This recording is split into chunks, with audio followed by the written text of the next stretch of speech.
जो हालिया कार्रवाइयां हुई हैं नैब की, जो एक के बाद दीगर केसेस बंद हुए हैं, क्या ऐसे में ऑपोजिशन के इल्जामात को तकवीयत मिलती है? क्या ऑपोजिशन के इल्जामात दुरुस्त हैं? हाँ या नहीं के ऑप्शन है हमारे एनालिस्ट के पास। हमें ज्वाइन करें जी हसन निसार साहब, मजहर अब्बास साहब हमारे साथ मौजूद हैं, महमल सरफराज साहिबा और इरशाद भट्टी साहब भी इस्लामाबाद स्टूडियो से हमें ज्वाइन करें। भट्टी साहब, आपके पास ही सबसे पहले आऊंगी क्योंकि आपका एक मौक़िफ़ रहा है शुरू से। आप पहले ये नहीं समझते थे कि कोई इंतकामी कार्रवाई हो रही है, या आप समझते थे कि कोई ऐसी नैब स्टेप्स ले रहा है हुकूमत के खिलाफ भी जिनमें जान है।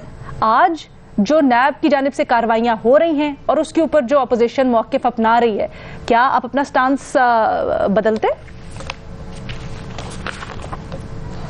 मैडम शेख, बिल्कुल भी नहीं बदलूंगा स्टांस। मैं तो ये समझता हूं कि 2-3 केसेस 4 केसेस ऐसे हैं जो मशकूक और जाली बनाए गए हैं अपोजिशन पर, और मैं ये भी समझता हूं कि हुकूमत की तरफ पैमाना दूसरा है और अपोजिशन की तरफ दूसरा है।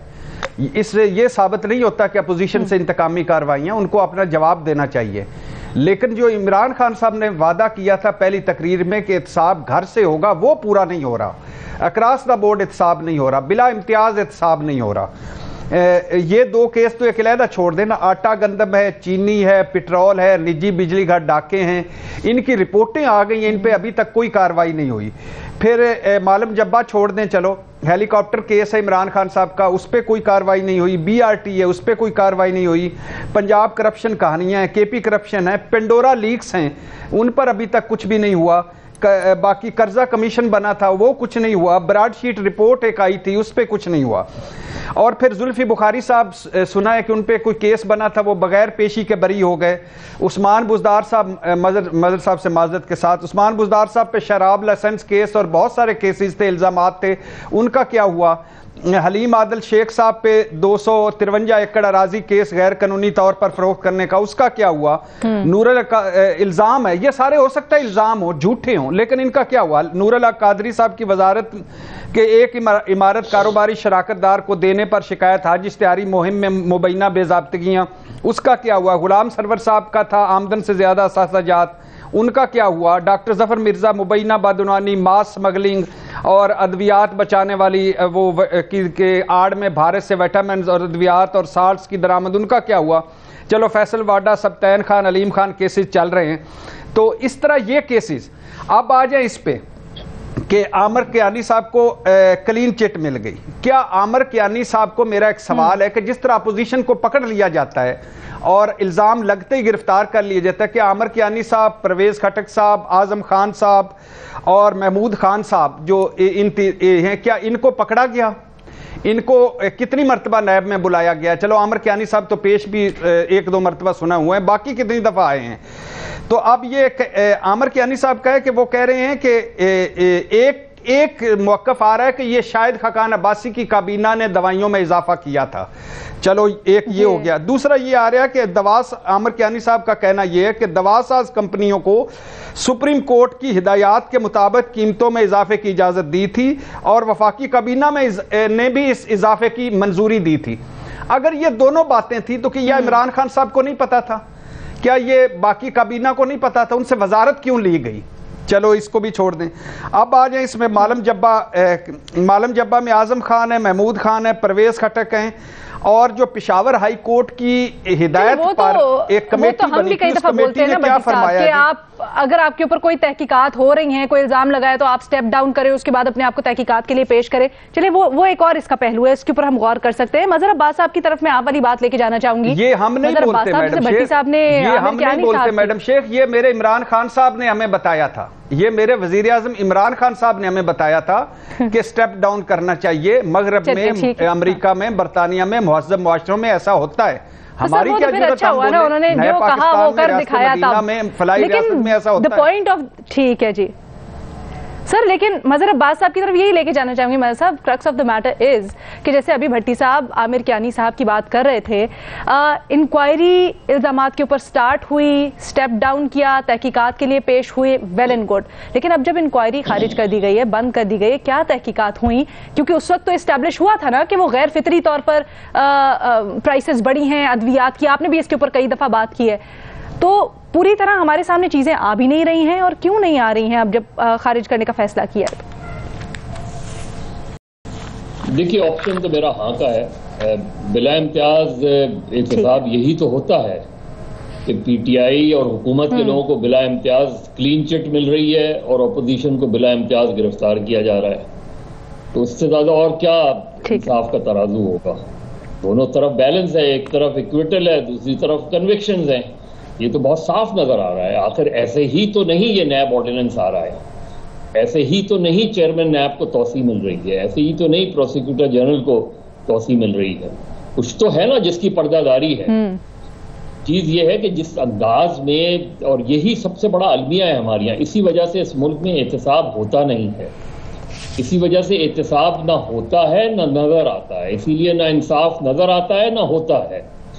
इसलिए कि जब आप किसी भी इदारे को, जो एहतसाब का इदारा है, वो किसी ना किसी गवर्नमेंट कंट्रोल में रहेगा, बज़ाहिर उसका जो भी नोटिफिकेशन हो, जो चार्टर हो, वो इंडिपेंडेंट नजर आए, लेकिन जब आप अपॉइंटमेंट ही इस तरीके से होती है तो फिर क्या होगा? फिर यही होगा कि आप क्लीन चिट देते चले जाएंगे आप, और उनका पैमाना देख लें और अपोजिशन के साथ जो रवैया है वो देख लें आप, तो आपको बहुत साफ नजर आ जाएगा। और यही नहीं, आप पिछली गवर्नमेंट्स में भी चले जाएं, वहां भी एहतसाब का पैमाना यही रहा है। तो इस मुल्क में एहतसाब का पैमाना जो है वो यही रहा है।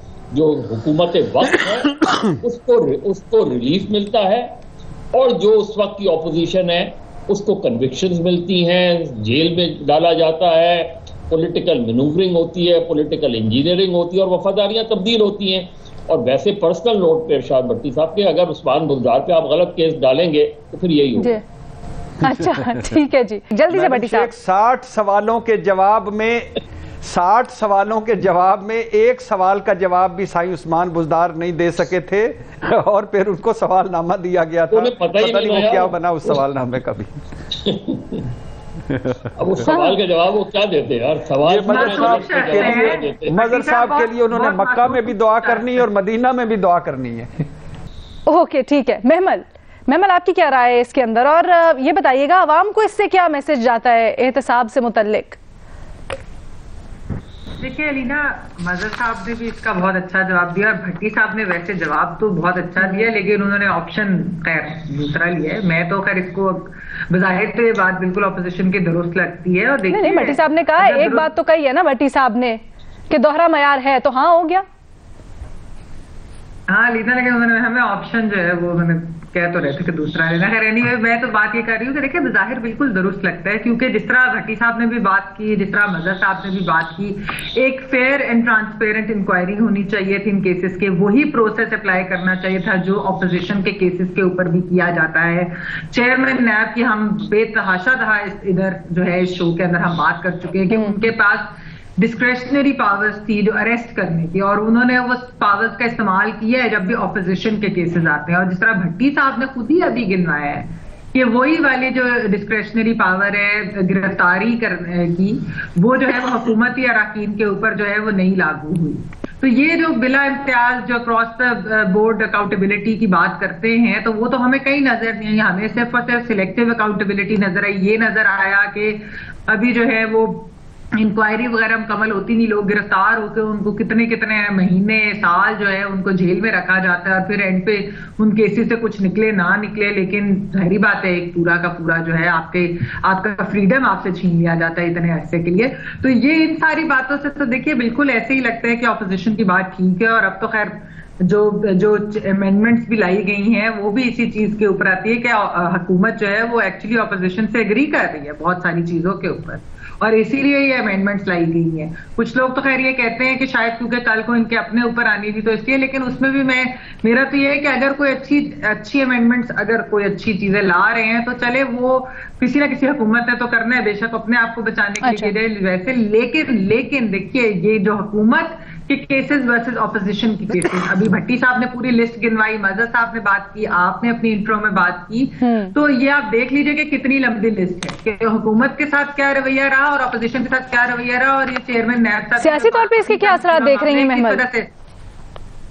नहीं, सियासी तौर के ऊपर तो देखिए अलीना, अभी ही अगर आप देख लें कि पिछले 3-3.5 साल के अंदर जो है पूरा का पूरा एहतसाब का जो एक बयानिया था उसको बड़ी हुकूमत की हिट पड़ी है उस बयानिए को। उसकी वजह ये है कि इन केसेस में से कुछ निकला नहीं, फिर इस तरह की जो बातें की और फिर अपने लोगों को बचाया गया या इसी तरीके से, और फिर चेयरमैन नैब को भी जिस तरह तौसीह देने की, वो किस वजह से, क्या उनकी कोई बहुत अच्छी कारकर्दगी थी, वो कारकर्दगी कहाँ है, तो वो दिखाए ना कि किस तरह से तौसीह दी जा रही है, कोई चीज होती है। तो मेरे ख्याल में कि वो तो वैसे ही सियासी बयानिया तो हुकूमत का जो है वो उसने जो है वो सफर की है, और जो अपोजिशन का बयानिया इस चीज के ऊपर कि सिलेक्टिव अकाउंटेबिलिटी हो रही है, इंतकामी कार्रवाई हो रही है, उसको तो काफी अरसे से हम देख रहे हैं कि उस चीज के ऊपर तो अब लोग तकवीयत में लगता है मैडम शेख जी तकवीयत।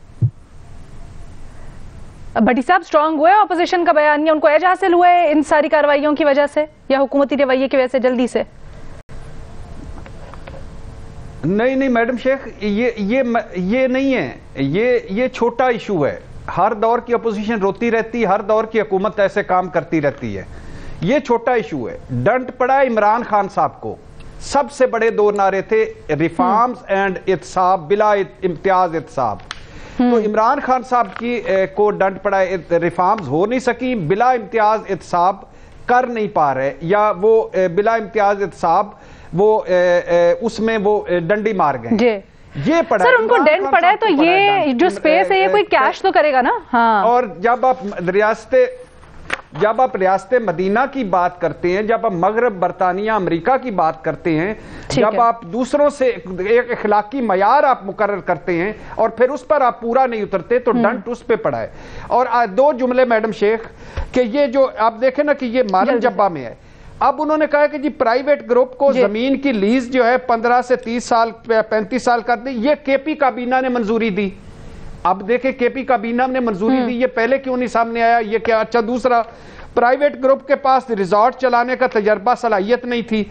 कमेटी ने देखा, जो कमेटी बनी पेशावर हाई कोर्ट पे, वो कमेटी, सर बिल्कुल हमने यही सवाल उठाया है शुरू में, पता नहीं सकती इतनी लंबी तहकीकात चली, ना सिर्फ होटल, बाकायदा एक चेन ऑफ इवेंट एस्टैब्लिश हुई, लेकिन इसके बावजूद भी, इतनी सब कुछ एस्टैब्लिश होने के बावजूद भी ऐसा क्या हुआ कि इस केस को मंतकी अंजाम तक नहीं पहुंचाया गया, बल्कि खारिज कर दिया गया अदम सबूत की बुनियाद पर। अच्छा, हसन साहब, जैसे बाकी तीनों पैनलिस्ट समझते हैं कि जी ऑपोजिशन जो दावा कर रही है वो दुरुस्त है, आपकी क्या इसमें राय है? शुरू हुए थे हम सब के लिए कानून बराबर, एक नहीं दो नहीं, एक पाकिस्तान से। सर, कहां पर ये सारे बयान, ये दावा, ये ख्वाब दम तोड़ा? देखें, आपकी ट्रेडिशन, आपका सियासी कल्चर वो बिल्कुल कोई और चीज है, और इससे मिलते जुलते नारे सदियों से लग रहे हैं यहाँ। देखें, हमारी रिवायात और सियासी कल्चर की रोशनी में तो ऑपोजिशन 100% सच्ची है, इसमें कोई शक नहीं। And on top let me add कि सिर्फ ऑपोजिशन ही नहीं, अवाम का तासुर भी बिल्कुल यही है।